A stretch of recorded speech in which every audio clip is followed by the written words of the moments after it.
Hello students, good morning to all. In the previous lecture, we have learned about protective tissues, epidermis and cuticle. And in today's lecture, we will continue the topic protective tissue.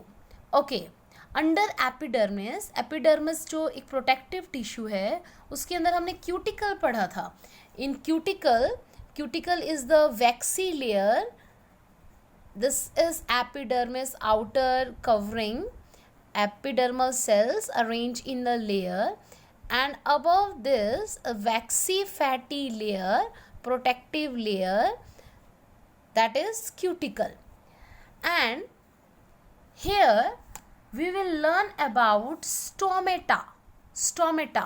So stomata are present inside the along with the epidermal. See,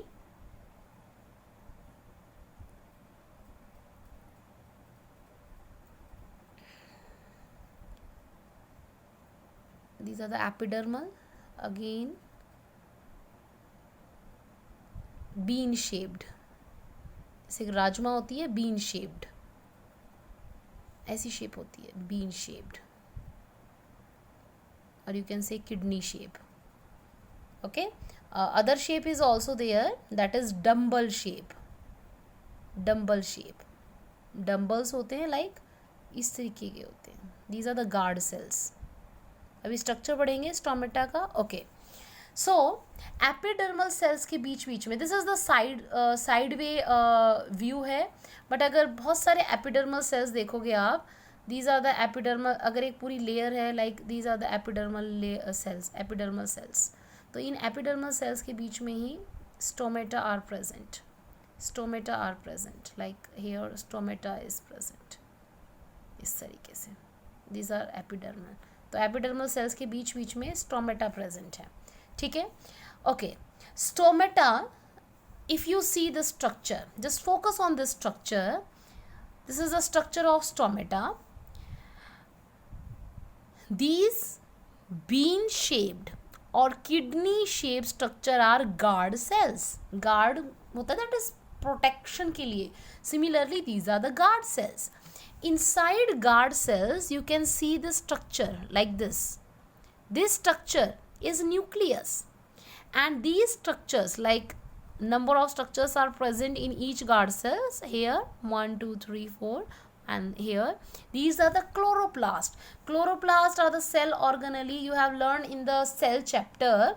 Chloroplast helps in the storage of chlorophyll pigment, green pigment, and that helps in the photosynthesis that helps in the preparation of food in the plants. Okay, chloroplast present है, and the pore, hole or space in between these guard cells is pore, जिसको बोलते हैं हम stomatal pore और stomatal opening. Okay, and surrounding this guard cells are epidermal cells. Epidermal cells उनको बोलेंगे जो epidermis layer बनाएंगे, that will form epidermis layer. So these are epidermal cells, guard cells. But if we classify type of cells in stomata के अंदर दो type के sales हो सकते हैं डिपेंडिंग वो कौन से प्लांट की स्टोमेटा हैं. First dicot plants and other monocot plants.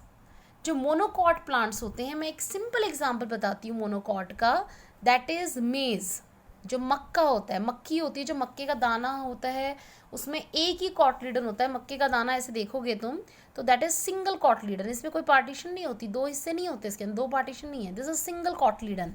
Cotyledons एक कॉटलीडन है.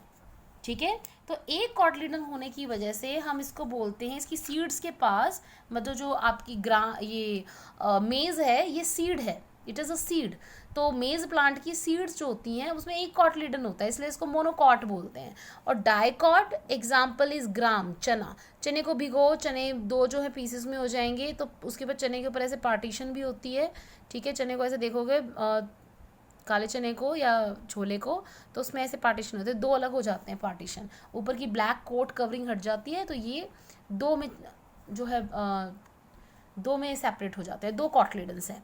तो जो डाइकॉट्स होते हैं उनके अंदर जो स्टोमेटा की शेप होती है, सॉरी गार्ड सेल्स की जो शेप होती है, वो गार्ड सेल्स की शेप जो होती है वो किडनी शेप होती है, और इसमें डम्बल शेप होती है। दिस इज किडनी शेप और bean shape, and these are the dumbbell shape. Guard cells are dumbbell shaped, okay, and guard cells are kidney shaped. So what is the function of these guard cells? These guard cells regulates the opening and closing of stomata. Stomata का अगर यहाँ पर पोर छोटा है, बिल्कुल बंद हो गया है, that is stomata is closed. अगर ये पोर साइज बड़ा है, that is stomata is open. So open and closed stomata. When the stomata are open, what is the function of stomata? They helps in transpiration. Transpiration का मतलब होता है that is loss of water. Loss of water. इससे पोर के through से water भी remove हो सकता है, और आपके जो है एक्सचेंज ऑफ गैसेस भी हो सकता है. Exchange of gases and loss of water, that is transpiration. So stomata has stomatal opening or stomatal pore has two function. One is transpiration, another is exchange of gases. Transpiration pull होता है एक, transpiration pull बोलते हैं खिंचाव. खिंचाव का मतलब है जो जाइलम टिश्यू जो वाटर को ट्रांसपोर्ट करने में हेल्प करता था, उसके अंदर भी ये ट्रांसपीरेशन पुल और ट्रांसपीरेशन हेल्प करते हैं वाटर के ट्रांसपोर्ट के अंदर. Okay, next protective tissue or next protective structure are root hairs, or we can say epiblema. Epiblema, root hairs and epiblema. root hair of course जो आपके roots होंगी, तो roots के पास भी epidermal layer present होगी, epidermal layer और epidermis. ठीक है, तो ये जो epidermal cell हैं, इसकी कुछ epidermal cells के पास ऐसे एक्सटेंशन हो जाती है. If this is one epidermal cell, तो इसके पास इस तरीके से एक्सटेंशन मतलब होता है आउट ग्रोथ, उभार. तो इनको बोलते हैं रूट हेयर्स. जो आपने देखे होंगे, यू हैव सीन रूट्स, जड़ देखी होंगी आपने. सिंपल एक आपको रूट बताते हैं, दैट इज जो है गाजर.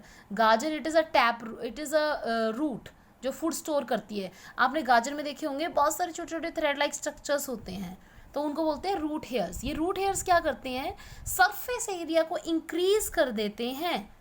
Increase the surface area for the transport of water and minerals. Water और मिनरल्स रूट्स ज़्यादा से ज़्यादा एब्जॉर्ब कर सकें. देखो, रूट्स जो होती हैं वो सॉइल के अंदर होती हैं, और रूट्स के अंदर अगर रूट हेयर्स हैं बहुत सारे, तो इससे जो एब्जॉर्प्शन होता है, जो सॉइल के अंदर वाटर प्रेजेंट है उसका एब्जॉर्प्शन ज़्यादा हो जाता है. So this is all about today's lecture, that is stomata and root hairs. Okay, thank you students.